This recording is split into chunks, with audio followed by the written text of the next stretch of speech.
Hello YouTubers, this is the Noobifier, and welcome to the third installment of the weapon series. Today I'm rounding out the size 1 and size 2 ballistic weapons currently available in Star Citizen. A note before we begin, this information is as accurate as I could research as of today, the 11th of March 2016. Like everything in Star Citizen, it's subject to change and balance. It's important to understand what the stats mean so we can best select the right weapon for the role. The rate of fire. Rate of fire is how quickly the weapon can cycle. It's commonly known as RPM or rounds per minute. Damage. The weapon damage is the numerical value in hit points that a weapon does against a target. The damage in Star Citizen is currently broken down into 3 categories: physical, energy, and distortion damage. Calculating the rate of fire and damage will output a new rating called damage per second. The DPS is the accumulated damage done to a target per second. This is only if every round hits the target. Depending on how precisely you aim, simply opting for the weapon with the highest DPS may not be the correct choice for you. The range. Range represents the distance where the projectile stops being able to damage the target effectively. Speed. The speed is commonly known as muzzle velocity. Having a slower muzzle velocity will mean that you need to lead further in advance of the target. This manifests in-game as having a longer pip offset. The angle that you need to lead will be greater. Generally, slow-moving bullets are more difficult to hit further away targets.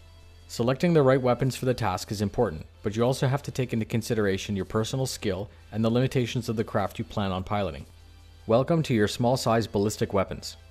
The Knightsbridge Arms Series 9 Longsword. It has an ammo capacity of 200 rounds, it has a DPS of 168, it has a rate of fire of 240, it has a range of 5120, it has a velocity of 1600, and a physical damage rating of 42. It costs 400 REC and 4000 UEC. This is the only size 1 ballistic weapon on the list. It has a long range and a good muzzle velocity. The pips are close to the middle and it's very easy to use. It does moderate single shot damage, but has a good kill potential for a size 1 because of the rate of fire. If you need to equip a size 1, this is the one. The Apocalypse Arms Strife Mass Driver. It has an ammo capacity of 60, a DPS of 131, a rate of fire of 40, a range of 6630, a velocity of 1950, and it does physical damage in the magnitude of 197.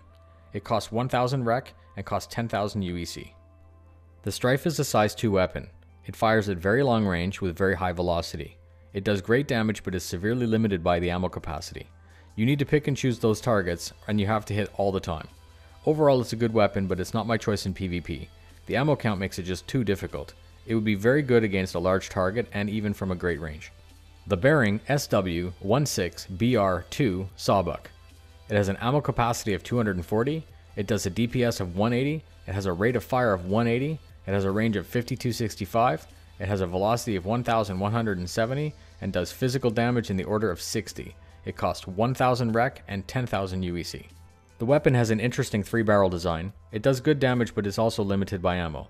The 3-round burst makes it very difficult to conserve that ammo. The pip offset is very far. You need to pick and choose when to fire. Overall it's a good weapon for a turret, but I wouldn't recommend it as a primary for PvP. The Klassenwerner Sledge 2 Mass Driver. It has an ammo capacity of 60, it does a DPS of 219, it has a rate of fire of 70, it has a range of 7140, it has a velocity of 2100, and does physical damage in the order of 188. It costs 800 REC and 8000 UEC. The Sledge is one of those super strong single punch guns, very long range and okay velocity. It does great damage but don't miss.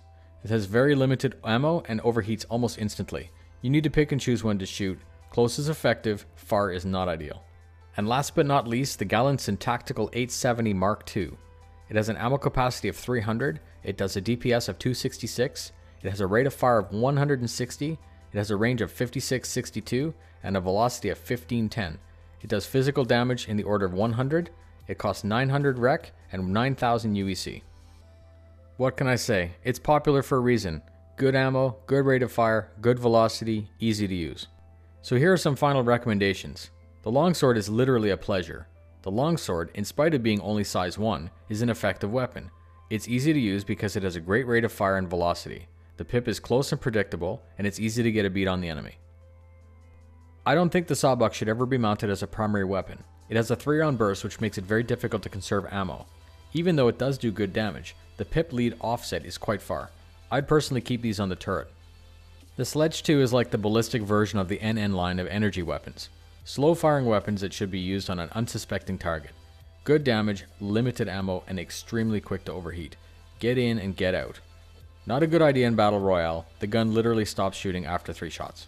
I had the best success with the 870 Mark II Tarantula. It's easy to see why they're popular in PvP. They hit hard, they have great ammo capacity, good rate of fire, and that velocity helps make them manageable. The 870 Mark II Tarantula gets the gold star, but the runner-up is definitely the longsword. I wanted to take some time to tell you about Redacted, a group of content creators focused solely on making Star Citizen the best space sim in the universe. Please take some time to check out the weekly podcasts and join the forums to keep up to date with the types of things you need to know. The next video will probably be a contest to help me get past 3,000 subscribers, and that is all made possible with the support of my patron backers. Stay tuned for more videos like this in the series. If you like my no bullshit format, please tell a friend or org mate who's just starting out about my channel. My goal is to grow, and I can't accomplish that without subscribers like you. Thanks, and I'll see you in the verse.